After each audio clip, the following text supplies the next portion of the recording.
Hello friends, आप सभी का स्वागत है टेक्निकल कोड यूट्यूब चैनल पे। तो इस वीडियो के अंदर हम देखेंगे इंट्रोडक्शन ऑफ एक्सेप्शन हैंडलिंग।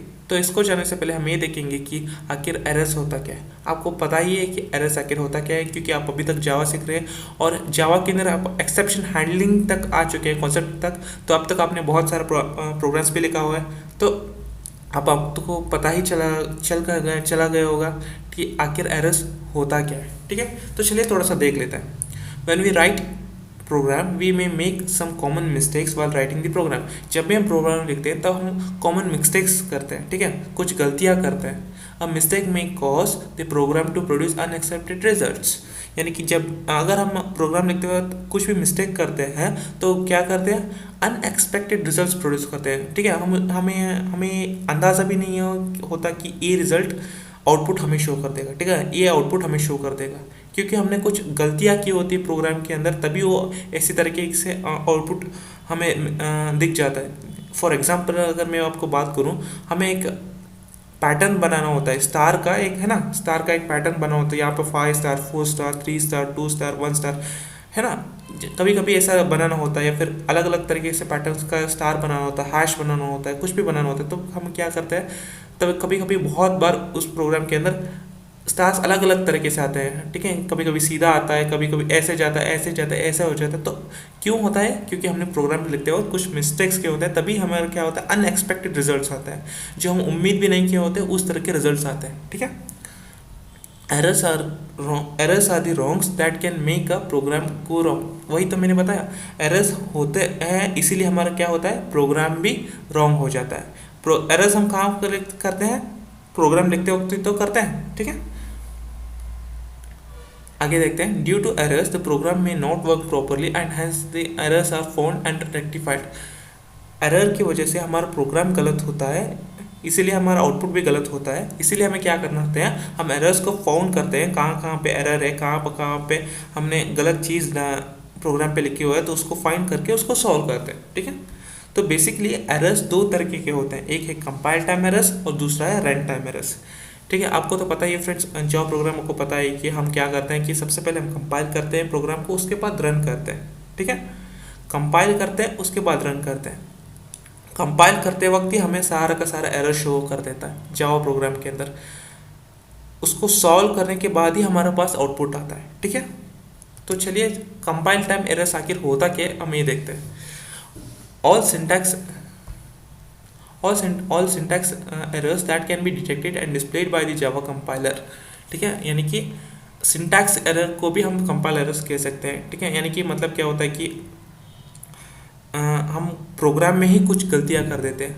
ठीक है, प्रोग्राम में ही कुछ क्या करते हैं, गलतियां कर देते हैं, जो कि सिंटैक्स होता है, जो कि हमें ऐसा ही लिखना होता है। ठीक है, सिंटैक्स मतलब क्या होता है, उसका एक प्रॉपर हमें पता होना चाहिए, क्योंकि वो सिंटैक्स होता है, क्योंकि हम उसी की तरह ही हमें लिखना होता है, on the basis by default होता है जावा के अंदर। तो उनके जैसे सिंटैक्स होता है हमें वैसे ही लिखना होता है, तभी वो कोई भी एरर नहीं करता, क्योंकि एक रूल है, रेगुलेशन है। ठीक है, तो उसी के इसलिए हमें क्या करना है, उसके जैसे ही लिखना होता है। तो इसलिए कहा जाता है ऑल सिंटैक्स एरर यानी compile time error that can be detected, यानी वो पता लगाया जाता है, and displayed by the Java compiler, यानी वो कौन कौन से एरर है उनको डिटेक्ट किया जाता है एंड डिस्प्ले कर दिया जाता है, कहाँ पर, आउटपुट स्क्रीन पर, किसके द्वारा, बाय द जावा कंपाइलर के द्वारा। ठीक है, और इसको कहा जाता है कंपाइल टाइम एरर्स। यानी क्या मतलब, कंपाइल टाइम एरर का मतलब क्या होता है, कंपाइलर क्या करता है, कोई भी एरर या फिर सिंटैक्टिकल एरर है या फिर सिंटैक्स एरर है, उनको पता लगाया जाता है और उनको डिस्प्ले कर दिया जाता है। कहाँ पर डिस्प्ले किया जाता है, आउटपुट स्क्रीन पर। ठीक है,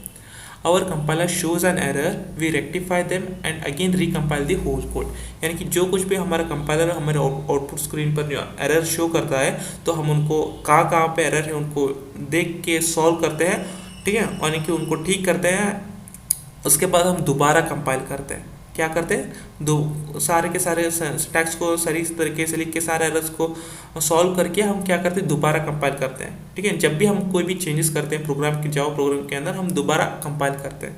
ठीक है, या फिर वो अगर आपने कोई भी एरर दिखा रहा है आपको, आपने क्या करते हैं, आपने सब कुछ एक करेगा, ठीक है, सॉल्व किया, उसके बाद सेव किया प्रोग्राम, अगर आपने बिना कंपाइल किए दोबारा रन किया, तो वही वो क्या होता है कि दोबारा एरर शो करता है, क्योंकि आपने दोबारा कंपाइल नहीं किया। इसलिए जब भी हम कुछ चेंजेस करते हैं प्रोग्राम में, उसके बाद सेव करते हैं, उसके बाद दोबारा कंपाइल करते हैं, ताकि वो फिर से कंपाइल हो सके। ठीक है, तो उसके बाद देखिए एग्जांपल के लिए कंपाइल टाइम एरर के लिए मैंने यहाँ पे एक एग्जांपल लिखा है, क्लास ABC, यहाँ पे मेन मेथड है, पब्लिक स्टैटिक वॉइड मेन, यहाँ पे स्ट्रिंग कैपिटल एस है, स्ट्रिंग आर्ग्यूमेंट्स के लिए हम कैपिटल आर्ग्यूमेंट्स के लिए स्मॉल में शॉर्ट फॉर्म में ARGS लिखते हैं, अरे ब्रैकेट्स है।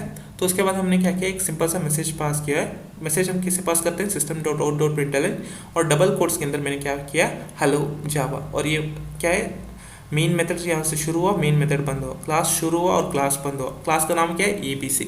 लेकिन इसके अंदर एक प्रॉब्लम है, इसके अंदर एक एरर है। क्या एरर है, यहाँ पे मैंने सेमीकोलन नहीं डाला, ये एक एरर है, सिंटैक्टिकल एरर। सिंटैक्टिकल एरर यानी सिंटैक्स एरर। सिंटैक्स एरर यानी क्या होता है कि हमें ऐसा डिफॉल्ट होता है, क्यों, क्या क्या होता है, देखिए system.out.println होता है, डबल कोट्स के अंदर जो कुछ भी हम लिखते हैं एज इट इज प्रिंट होता है, उसके बाद हमें सेमीकोलन डालना पड़ता है यहाँ।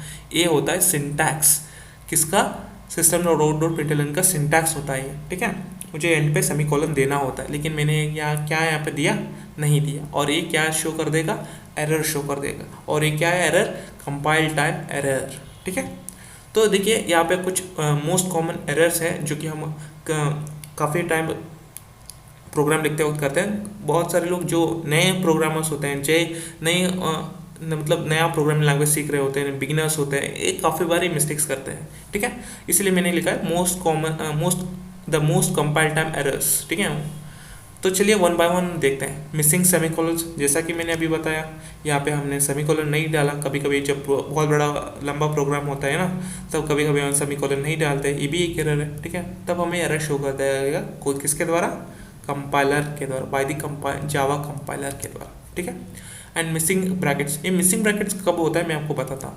देखिए हम बहुत सारे लोग क्या करते हैं, जब भी जावा प्रोग्राम लिखते हैं सीधे तरह के लिख सकते हैं। देखिए यहाँ पे ओपन ब्रेसेस किया, यहाँ पर भी ओपन ब्रेसेस किया, और इसी के नीचे क्या करते हैं, कोड लिखते हैं। ठीक है, और उसी के नीचे क्या करते हैं, क्लोज ब्रेसेस करते हैं। हमें ऐसा नहीं करना चाहिए। देखिए मैं आपको बताता हूँ कैसे करना है। यहाँ पे क्लास ABC हुआ, और यहाँ पे ओपन ब्रेसेस कर्ली ब्रेसेस हुआ, और यहाँ पे एक टैब स्पेस के बाद नेक्स्ट लाइन लिखा मैंने। ठीक है, उसके बाद कर्ली ब्रेसेस ओपन हुआ, उसके बाद टैब स्पेस देखिए मैंने क्या किया, नेक्स्ट लाइन लिखा। ठीक है, तो जब भी बंद होता है तो कर्ली ब्रेसेस के नीचे ही हमें बंद करना है। ठीक है, और जब भी दूसरा ब्रेसेस बंद होता है तो यहाँ पे जो पहला ब्रेसेस बंद होता है ना, यहाँ पे उसको बंद करने का। ठीक है, तो इस तरह से हमें पता चलता है कि कहाँ पर कर्ली ब्रेसेस ओपन हुआ और कहाँ पर कर्ली ब्रेसेस बंद हुआ। तो ऐसे करने से जो कर्ली ब्रेसेस का एरर है जो एरर होता है वो हमें बहुत जल्दी पता चल लग जाता है कि हमें कहाँ पे मिसिंग किया है। ठीक है, और ये भी पता चल जाता है कि हमने एरर्स कम होने के चांसेस ज़्यादा होते हैं, क्योंकि हमें जल्दी पता लग जाता है कि हमने कहाँ पर मिस्टेक किया प्रोग्राम के अंदर, अगर आप ऐसा लिखते हैं तो।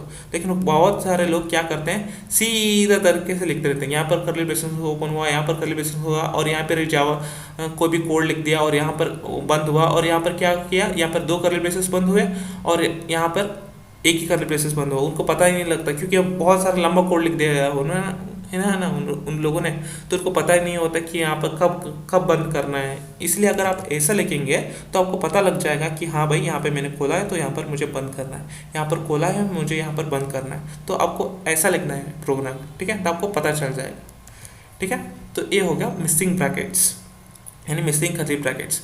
और तीसरा है wrongly typed identifiers and keywords, यानी कि हम रॉन्ग टाइप कर देते हैं आइडेंटिफायर्स या फिर कीवर्ड्स को। ठीक है, जैसे कि क्या होता है कि हम कैपिटल ए से क्लास बना देते हैं, या फिर स्मॉल ए से उसका है ना कंस्ट्रक्टर बना देते हैं। मतलब कंस्ट्रक्टर का क्या होता है, जो कि क्लास का नाम ही कंस्ट्रक्टर का नाम होता है। कंस्ट्रक्टर क्या होता है, सेम एज क्लास नेम। ठीक है, स्पेशल टाइप का फंक्शन होता है जो कि क्लास नाम का same as it is function का नाम होता है। और ये हमने क्लास का नाम कैपिटल ए रखा, और फंक्शन का नाम यानी कंस्ट्रक्टर का नाम क्या रख दिया मैंने, स्मॉल ए रख दिया। तो ये क्या हो गया, wrong type identifiers and keywords हो गया। इसी तरह से हम क्या होता है कि अलग अलग तरीके से हम मिस्टेक्स कर देते हैं। तो क्या है ना, तो ऑब्जेक्ट करते क्लास लिखते वक्त कैपिटल ए लिख दिया, और ऑब्जेक्ट क्रिएट करते वक्त उस क्लास का नाम स्मॉल ए रख दिया। तो अलग अलग तरीके से हमारा मिस्टेक्स होता है, जो कि कीवर्ड्स गलत है हमारा। ठीक है, तो चौथा है missing double quoted in string. String के अंदर हम डबल कोट्स लिखना भूल जाते हैं। जैसे कि देखिए स्ट्रिंग ए, ठीक है, यहाँ पे string a equal to hello लिख देते हैं कभी कभी, लेकिन हमें ऐसा नहीं लिखना है। जब भी हम स्ट्रिंग लिखते हैं डबल कोट्स के अंदर लिखना होता है। जब भी कोई वर्ड लिखना होता है ना, तो क्या होता है कि हमें डबल कोट्स के अंदर लिखना होता है, क्योंकि ये स्ट्रिंग होता है, ठीक है। उसके बाद नेक्स्ट पॉइंट का फिफ्थ पॉइंट कहता है यूज़ ऑफ अनडिक्लेयर्ड वेरिएबल। हम वेरिएबल को डिक्लेयर ही नहीं करते हैं, डायरेक्टली यूज़ करना शुरू कर देते हैं। जैसे कि फॉर एग्जाम्पल काफ़ी बारे प्रोग्राम में हो जाता है कि फॉर लूप लगाते हैं, i equal to 0, i is less than 5, i plus plus हम लिख देते हैं। आई वेरिएबल को हम डिक्लेयर ही नहीं करते, डायरेक्टली हम यूज़ कर देते हैं, और पता चल जाता है कि एरर के अंदर आई के अंदर कितने सारे एरर्स होते हैं, ठीक है। आउटपुट स्क्रीन पे आई वेरिएबल है, यहाँ पे आई आपने आई वेरिएबल यूज़ किया है अनडिफाइंड, यहाँ पे आई वेरिएबल आपने यूज़ किया नहीं, इतने लाइन 24th लाइन या फिर 29th लाइन, है ना। तो अनडिफाइंड या फिर 32 या फिर 55th लाइन अनडिफाइंड दूसरा वेरिएबल, हम उसको वेरिएबल को डिक्लेयर ही नहीं करते। आप जावा के अंदर कहीं पर भी आप वेरिएबल को डिक्लेयर कर सकते हैं। आप यहाँ पे फॉर लूप के अंदर ही ये पैरेंथेसिस ओपन करके इंट स्पेस आई लिख, यहाँ पर भी आप लिख सकते हैं, या फिर आप प्रोग्राम लिखते हैं ना, यहाँ पर मेन मेथड के बाद ही आप यहाँ पर भी लिख सकते हैं इंट आई, ऐसा लिख सकते हैं, ठीक है। ज़्यादातर हम क्या करते हैं कि फंक्शन के अंदर लिखते हैं। अगर आप फंक्शन में लिख रहे हैं तो आप यहाँ पर भी आप लिख सकते हैं, ठीक है। आप किसी फंक्शन में लिख रहे हैं तो, या फिर कंस्ट्रक्टर के अंदर लिख रहे हैं तो आप यहीं पर भी आप डिक्लेयर करके लिख सकते हैं। तो यहाँ पर जो फंक्शन के अंदर लिखते हैं तभी आप डिक्लेयर करके लिखें तो बेहतर होता है। कभी कभी क्या होता है कि एक और तरह का एरर आता है कि अगर आप ऊपर लिखेंगे तो आपको नीचे एक पर्टिकुलर मेथड के अंदर या फिर कुछ एरर आने के चांसेस होते हैं, लेकिन हालांकि काफ़ी बार कम होता है। लेकिन अगर आप यहीं पर डिक्लेयर इंट वेरिएबल डिक्लेयर करते हैं तो बेहतर होता है, ठीक है। तो क्या हो गया, मिसिंग अनडिक्लेयर्ड वेरिएबल, यानी कि हम डिक्लेयर नहीं करते, डायरेक्टली वेरिएबल को यूज़ कर लेते हैं, तो ये हो गया एरर। तो लास्ट 6 पॉइंट होता है इनकम्पैटिबल असाइनमेंट या फिर इनिशियलाइजेशन। इनकम्पैटिबल का मतलब क्या होता है, देखिए मैंने इंट आई लिखा और आई को किस लिए इनिशियलाइज किया, स्ट्रिंग के लिए इनिशियलाइज किया, यानी स्ट्रिंग से इनिशियलाइज किया, यानी कि एक वर्ड है या फिर नेम है ना, इसे स्ट्रिंग से इनिशियलाइज किया। लेकिन यहाँ पर मैंने कौन सा डेटा टाइप यूज़ किया, इंटीजर डेटा टाइप यूज़ किया, लेकिन मुझे यहाँ पे कौन सा डेटा टाइप यूज़ करना चाहिए, स्ट्रिंग का यूज़ करना चाहिए, कैपिटल एस स्ट्रिंग का यूज़ करना चाहिए, है ना। तो स्ट्रिंग एक क्लास होता है बेसिकली, तो स्ट्रिंग का क्या करना चाहिए, मुझे यूज़ करना चाहिए, लेकिन यहाँ पे मैंने इंटीजर यूज़ किया, तो ये क्या है, इनकम्पैटिबल है असाइनमेंट या फिर इनिशियलाइजेशन है। तो लास्ट कॉमन एरर क्या होता है कि using equal to instead of double equal to and many more, ठीक है। यानी कि हम डबल इक्वल टू यूज़ करने के बजाय हम सिंगल इक्वल टू यूज़ करते हैं। कैसे, देखिए मैंने यहाँ पे दो वेरिएबल्स को डिक्लेयर किया है, a equal to 5 and b equal to 10। अब मुझे दोनों को कंपेयर करना है कि दोनों वैल्यू सेम है कि नहीं। तो कहाँ पर कैसे कंपेयर करूँगा, इफ कंडीशन में, ठीक है। तो if a equal to b लिख देता हूँ मैं, ठीक है। ये क्या है, एरर है। मुझे जब भी कंपेयर करना होता है मुझे क्या करना होता है, डबल इक्वल टू लगाना होता है। If a equal to b, यानी a की वैल्यू जो b की वैल्यू से इक्वल है क्या, हमें ये चेक करने के लिए हम करते रहते हैं। अगर इक्वल है तो यहाँ पे कुछ प्रिंट ए इज ट्रू, अब मुझे कुछ भी चाहे आप कोड लिख सकते हैं। अब सिंगल इक्वल टू हम कब लगते हैं, या फिर जब भी इनिशियलाइज करना होता है, जब भी डिक्लेयर करना होता है तब हम लिखते हैं, ठीक है। ए इक्वल टू 5, एक सिंगल इक्वल टू कहाँ पर लगता है, जब भी वेरिएबल से वैल्यू इनिशियलाइज करना होता है ना, तब हम लिखते हैं। और डबल इक्वल टू चेक करते हैं, कंपेयर करना होता है ना, इक्वल टू बी, है ना, तब हम डबल इक्वल टू यूज़ करते हैं। ये सारे के सारे क्या हो गए, the most compile time errors, यानी फिर कंपाइल टाइम एरर्स के जो कॉमन एरर्स भी आप कह सकते हैं, ठीक है। ये सारे के सारे क्या हो गए, कंपाइल एरर्स हो गए। तो अब आगे देखते हैं, अब हम क्या देखते हैं, रन टाइम एरर्स। अब तक हमने कंपाइल टाइम एरर्स देख लिया, अब हम क्या देखते हैं, रन टाइम एरर्स। अब रन टाइम एरर्स क्या होता है, देखिए हमने प्रोग्राम लिखा, ठीक है, जावा प्रोग्राम लिखा और सक्सेसफुल कंपाइल भी हो गया। क्या हो गया, कंपाइल भी हो गया, और आउटपुट क्या है, आउटपुट क्या आ रहा है, गलत तरीके से आउटपुट आ रहा है, ठीक है। क्यों आ रहा है गलत तरीके से आउटपुट, क्योंकि हमने सिंटैक्स गलत लिखा है। सिंटैक्स गलत मतलब देखिए एग्जाम्पल के लिए हमने क्या लिखा है, for i is equal to 0, i is less than 5 लिखा है, ठीक है। आई इज लेस देन 5, 0 से लेके 5 तक प्रिंट होना है हमें चाहिए था, लेकिन हमने गलती से क्या कर दिया, 5 की जगह 10 लिख दिया, आई इज ग्रेटर देन और इक्वल टू 10 लिख दिया। ऐसा कुछ मतलब जो आउटपुट तो आएगा, आई इज लेस देन 5 की जगह आई इज लेस देन 10 लिख दिया, है ना। तो हमने ऐसा आउटपुट तो आएगा, लेकिन हमें क्या करना है, वो गलत तरीके से आउटपुट आ रहा है, अनएक्सपेक्टेड आउटपुट आ रहा है ना। और दूसरा तरीका ये है कि और हमने सब कुछ कोड तो सही से लिखा है, जब रन टाइम में हमें कुछ इनपुट देना होता है तो हम गलत इनपुट दे देते हैं, ठीक है।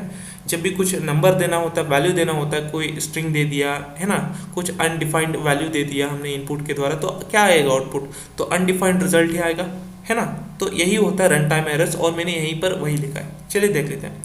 Sometimes it happens that our program compile successfully, यानी जो भी हम प्रोग्राम लिखते हैं वो सक्सेसफुली कंपाइल होता है, but when we run it it gives a strange result that is unexpected result. यानी जब भी हम प्रोग्राम लिखते हैं वो कंपाइल सक्सेसफुली होता है, लेकिन जब हम रन करते हैं उस प्रोग्राम को तब हमें क्या मिलता है, अनएक्सपेक्टेड रिजल्ट मिलता है। जब हम सोचे भी नहीं होते वैसे रिजल्ट हमें मिलता है, ठीक है। This may be due to wrong logic of the program और रॉन्ग इनपुट, ठीक है। ये किस लिए होता है, क्योंकि हम रॉन्ग लॉजिक डाले होते हैं। जैसे कि मैंने स्टार का प्रोग्राम बताया, जो कुछ भी हमने स्टार का प्रोग्राम या फिर हैश का प्रोग्राम है ना, वो लिखते हैं या फिर अलग अलग पैटर्न्स में हमें बनाना होता है, या फिर क्यूब में बनाना होता है, अलग अलग पैटर्न्स में बनाना होता है ना। ट्रायंगल में मुझे रेक्टेंगल चाहिए, रेक्टेंगल स्टार का जो रेक्टेंगल चाहिए स्टार में, है ना, मतलब यहाँ पे 5 स्टार, यहाँ पे 4 स्टार, यहाँ पे 3 स्टार, यहाँ पे 2 स्टार और 1 स्टार, तो ये क्या हो गया, रेक्टेंगल के शेप में हो गया। तो इस हिसाब से मुझे क्या रेक्टेंगल चाहिए। अगर मैं गलत तरीके से इनपुट दिया, फॉर लूप के अंदर कुछ मैंने चेंजेस कर दिए, तो क्या हो जाएगा, मुझे अनएक्सपेक्टेड रिजल्ट्स मिलेंगे। कैसे, फॉर एग्जांपल यहाँ पे 5 आ गए और यहाँ पे 1 आ गया, यहाँ पे 3 आ गए, या फिर क्या होता है कि सारे के सारे एक लाइन में आ जाते हैं स्टार्स। तो क्या हो गया, मुझे गलत तरीके से मैंने लॉजिक लिखा, इसलिए मुझे क्या कहा, अनएक्सपेक्टेड रिजल्ट आया, ठीक है। जो मैंने सोचा भी नहीं था वो रिजल्ट आया, ठीक है। या फिर हम क्या करते हैं, यूज़र से इनपुट लेते हैं, ठीक है। कभी कभी क्या होता है, हम यूज़र से इनपुट लेते हैं, हम रन टाइम पे इनपुट देना होता है, तो हम कुछ गलत इनपुट देते हैं, जैसे कि 0 दे देते हैं, या फिर -10 दे देते हैं, या फिर स्ट्रिंग दे देते हैं। हमें कुछ वैल्यू देना होता है 1 to 10, इसमें से बीच में ही देना होता है। फॉर एग्जांपल के लिए हम 25 दे देते हैं, या फिर 0 दे देते हैं, या फिर माइनस में दे देते हैं, कुछ स्ट्रिंग दे देते हैं, कुछ गलत रॉन्ग इनपुट दे देते हैं, इसलिए हमें क्या आ जाता है, रिजल्ट अनएक्सपेक्टेड रिजल्ट आ जाता है, जो हमने सोचा भी नहीं, इसलिए वो रिजल्ट आ जाता है। तो दो तरीके से रन टाइम एरर्स आ सकते हैं, जो कि हम रॉन्ग लॉजिक के द्वारा या फिर रॉन्ग इनपुट के द्वारा, ठीक है। तो उसके बाद मैंने लिखा है यहाँ पे, hence our program produces unexpected result. जैसा कि मैंने कहा, अगर हमने इस दोनों चीज़ करेंगे तो हमें क्या मिल जाएगा, अनएक्सपेक्टेड रिजल्ट मिल जाएगा। तो the most common run time errors are, जो यानी कि जो कि कॉमन रन टाइम एरर्स कौन कौन से हैं, मैंने यहाँ पे लिखा है common errors, run time errors. Divide by 0, ये पहला कॉमन एरर है, ठीक है। यहाँ पे 5 डिवाइडेड बाय 0, मतलब मैंने यहाँ पे लिखा 5 डिवाइडेड बाय 0 क्या होता है, बेसिकली कुछ भी नहीं होता। एक्चुअली क्या है एरर, या फिर अनडिफाइंड कहते हैं। एक्चुअली एरर ही नहीं है, बेसिकली अनडिफाइंड कहा जाता है ये, ठीक है। कुछ भी, कोई भी रिजल्ट नहीं आएगा, ठीक है, इसे कहा जाता है अनडिफाइंड। बेसिकली ये भी एक एरर ही है, लेकिन इसको एरर नहीं कहा जाता, इसलिए अनडिफाइंड कुछ एरर इस तरह से शो हो करता है, ठीक है। इसलिए हमें कोई भी वैल्यू डिवाइडेड बाय 0 लगाने से पहले हमें सोचना चाहिए, क्योंकि ऐसा रिजल्ट नहीं आता, ठीक है। एक्सेसिंग एन एनिमल बियॉन्ड इंडेक्स इन अरे, इसका मतलब क्या होता है, देखिए यहाँ पे मैंने एक अरे बनाया है। ए का साइज़ क्या, यहाँ पे 0 1 2 3, यानी कि ए की साइज़ क्या है, 4 है, ठीक है। और मैं यहाँ पे मैंने क्या वैल्यू किया, इंसर्ट किया है, ये ऑफ 5 इक्वल टू 10, ठीक है। यानी कि 5th इंडेक्स पे क्या है, 5th इंडेक्स पे 10 की वैल्यू डालो। लेकिन यहाँ पे कितने इंडेक्स हैं, मतलब कहने के लिए 4 है, लेकिन मैंने 3rd इंडेक्स तक जा सकता हूँ, ठीक है। बीच में 3 इंडेक्स तक जा सकता हूँ। 0 पे इंडेक्स पे वैल्यू डाल सकता हूँ, 1 पे इंडेक्स पे वैल्यू डाल सकता हूँ, 2 पे वैल्यू पे इंडेक्स डाल सकता हूँ, 3 पे भी इंडेक्स वैल्यू पे वैल्यू डाल सकता हूँ। लेकिन यहाँ पे 5th इंडेक्स है ही नहीं, लेकिन उसमें मुझे 10 वैल्यू डालना है। तो एक क्या है, बेसिकली एक एरर है, ठीक है। क्या है, रन टाइम एरर है, ठीक है। जब भी हम आउटपुट स्क्रीन पे, जब भी हमें इनपुट देना होता है ना आउटपुट स्क्रीन पे यूज़र के द्वारा, तब वो इसे को कहा जाता है रन टाइम एरर। अगर मुझे उस पर 10 वैल्यू डालना होता है, तो क्या होता है कि accessing an element beyond an index, ठीक है, यानी कि इंडेक्स के बाहर की वैल्यू में यहाँ पे डालने की कोशिश कर रहा हूँ, लेकिन ये मुमकिन नहीं है, इसलिए कहा जाता है रन टाइम एरर। और तीसरा है, the file that we need do not exist. For example के लिए मैं आपको बताता हूँ, देखिए एक जावा प्रोग्राम हम जब पाथ सेट करते हैं, तब एक फोल्डर के अंदर क्या करते हैं, फाइल को सेव करते हैं, सही है जी। जब हम उसको कंपाइल करने के द्वारा कंपाइल करते हैं, तो क्या होता है कि जब हम कंपाइल करने के पाथ सेट किए हैं, समझ लीजिएगा, जब हम पाथ सेट किए हैं सी ड्राइव के अंदर किसी और फोल्डर को हम ओपन करते हैं, CD स्पेस किसी और फोल्डर का नाम डालते हैं, और जब हम कंपाइल कर जावा सी और उस फाइल का नाम डॉट जावा लिखते हैं, लेकिन वो फाइल वहाँ पे होता ही नहीं। क्यों नहीं होता? क्योंकि हमने किसी कोई और फोल्डर के अंदर हमने उसको सेव किया था और हम किसी और फोल्डर के अंदर जाके उस फाइल को कंपाइल कर रहे हैं, ठीक है, वहाँ पर वो फाइल है ही नहीं। इसलिए मैंने यहाँ पे लिखा the file that we need, जो हमें फाइल चाहिए, जो हमारा जावा का फाइल चाहिए, लेकिन वो वहाँ पर है ही नहीं। ये भी एक एरर आता है, ठीक है। Storing wrong type of values in अरे एंड मेनी मोर, यानी कि हम गलत तरीके से हम वैल्यूज स्टोर करते हैं, ठीक है। जैसे कि हम क्या करते हैं कि हम इंट a इक्वल टू 10 डालते हैं और यहाँ पे स्ट्रिंग वैल्यू डालते हैं, ठीक है, मतलब यहाँ पे इंटीजर का हमने वैल्यू डाला और वहाँ पे क्या हम लिखते हैं, हमने स्ट्रिंग टाइप का वैल्यू डाला, ठीक है। ये क्या है? Basically storing wrong type of values. हमें वैल्यू इंसर्ट करना है कि इंटीजर वैल्यूज को इंसर्ट करना है, लेकिन हम कौन से वैल्यूज को इंसर्ट कर रहे हैं? स्ट्रिंग वैल्यूज को इंसर्ट कर रहे हैं। तो ये क्या हो गया? Storing wrong type of values, ठीक है। तो चलिए हम, ये तो सब कुछ हो गया रन टाइम एरर्स के बारे में। चलिए इसके रिलेटेड रन टाइम एरर का एक प्रोग्राम में देख लेते हैं। मैंने यहाँ पे एक छोटा सा प्रोग्राम लिखा है, क्लास ABC, क्लास का नाम क्या है? ABC, और ये मेन मेथड हो गया। और मैंने यहाँ पे 3 वेरिएबल्स को डिक्लेयर किया है, A equal to 10, B equal to 5 and C equal to 5। और तीनों कौन कौन से हैं? किसके? इंटीजर टाइप के हैं। अब यहाँ पे मैंने एक लॉजिक लिखा है, x equal to A divided by B minus C, और B माइनस P मैंने क्या आंसर क्या किया? पैरेंथेसिस में लिखा है। तो सबसे पहले पैरेंथेसिस के अंदर जो कुछ भी लिखा है वो सबसे पहले एग्जीक्यूट होगा। क्यों? क्योंकि ये पैरेंथेसिस के अंदर जो कुछ भी लिखते हैं, पैरेंथेसिस हाईएस्ट प्रायोरिटी होता है। जैसे कि डिवाइड हो गया, माइनस हो गया, पैरेंथेसिस हो गया, प्लस हो गया, इन सब में क्या, कौन सा मॉड्यूलस हो गया, इन सब में कौन सा प्रायोरिटी ज़्यादा होती है? पैरेंथेसिस हाईएस्ट प्रायोरिटी होती है, ठीक है। तो अब पैरेंथेसिस में तो इनके एक वेरिएबल्स के अंदर वैल्यूज डालते हैं। ए के अंदर 10 गया, बी के अंदर 5 गया और सी के अंदर 5 गया।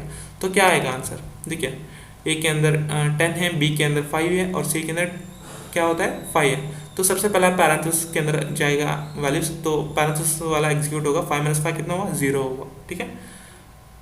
तो 10 डिवाइडेड बाय 0 क्या है? जैसा कि मैंने कहा, anything divided by 0 in the programming language is what? Undefined, ठीक है। तो जैसे कि मैंने कहा, ये बेसिकली कोई एरर नहीं है बट एक्सेप्शन है। क्या है कि एक एक्सेप्शन है, थ्रोन है, एंड प्रोग्राम क्या हो जाएगा? उसके बाद टर्मिनेट हो जाएगा। बाकी का कुछ भी एग्जीक्यूट नहीं होगा बल्कि टर्मिनेट हो जाएगा, ठीक है। प्रोग्राम एग्जीक्यूट नहीं होगा बल्कि टर्मिनेट हो जाएगा, ठीक है।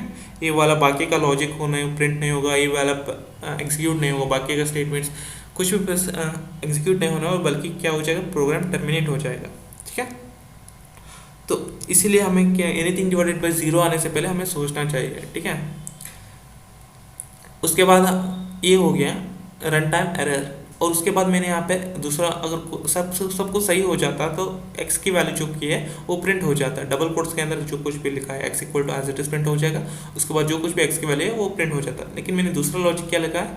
y equal to a divided by b plus c, ठीक है। यहाँ पे पैरेंथेसिस है, b प्लस सी लिखा है मैंने, ठीक है।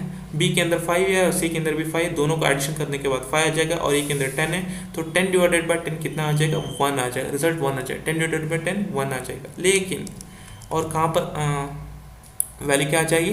1 आ जाएगी, ठीक है। y की वैल्यू क्या? y equal to as it is print हो जाएगा, क्योंकि डबल कोट्स के अंदर मैंने लिखा है, और y की वैल्यू क्या आ जाएगी? 1 एज इट इज प्रिंट हो जाएगी। लेकिन मैंने यहाँ पे क्या लिखा था? 10 इज डिवाइडेड बाय 0, लेकिन इसलिए क्या होता है कि ये टर्मिनेट हो जाता है, बाकी का कुछ भी एग्जीक्यूट नहीं होता। तो ये होता है रन टाइम एरर। लेकिन अगर मैं इसको अंदर मैंने एक्सेप्शन डाल दिया होता तो क्या होता? देखिए, अगर मैंने इस लॉजिक को मैंने एक्सेप्शन के अंदर डाल दिया होता तो क्या होता? प्रोग्राम टर्मिनेट नहीं होता, तो बल्कि ये चीज़ क्या होती? एग्जीक्यूट नहीं होती, लेकिन बाकी चीज़ है वो एग्जीक्यूट होकर हमें रिजल्ट दे देता। जो एरर है, जो कुछ भी एरर आने की चीज़ें होती हैं, अगर हम उस चीज़ को हम क्या करते हैं? एक्सेप्शन के अंदर डालते हैं, ताकि वो अगर कोई चीज़ एरर आए तो एक्सेप्शन क्या करते हैं? खुद से हैंडल करता है, ताकि वो उस चीज़ को एग्जीक्यूट नहीं करता, बाकी की रिमेनिंग चीज़ें जो कुछ भी होती है वो एग्जीक्यूट करता है, ठीक है। एग्जीक्यूट करके हमें आउटपुट दिखाता है। तो इसीलिए हम क्या करते हैं? एक्सेप्शन हैंडलिंग यूज़ करते हैं जावा के अंदर। तो मुझे उम्मीद है फ्रेंड्स आपको पता चला होगा कि एरर्स आखिर होता क्या है, compile time errors and run time errors, और एक्सेप्शन क्या होता है, इसके रिलेटेड हम आगे देखेंगे। मुझे उम्मीद है आपको पता चल गया होगा कि compile time errors and run time errors आखिर होता क्या है। तो इस वीडियो में इतना ही था। अगर कुछ भी डाउट हो तो कमेंट सेक्शन आप ही के लिए खुला है, तो कमेंट कर दीजिएगा, मैं आपको रिप्लाई जरूर कर दूंगा। इस वीडियो में इतना ही था। चैनल को सब्सक्राइब करें एंड बेल आइकन भी जरूर दबाएं। मिलते हैं अगले वीडियो में, till then take care, bye bye.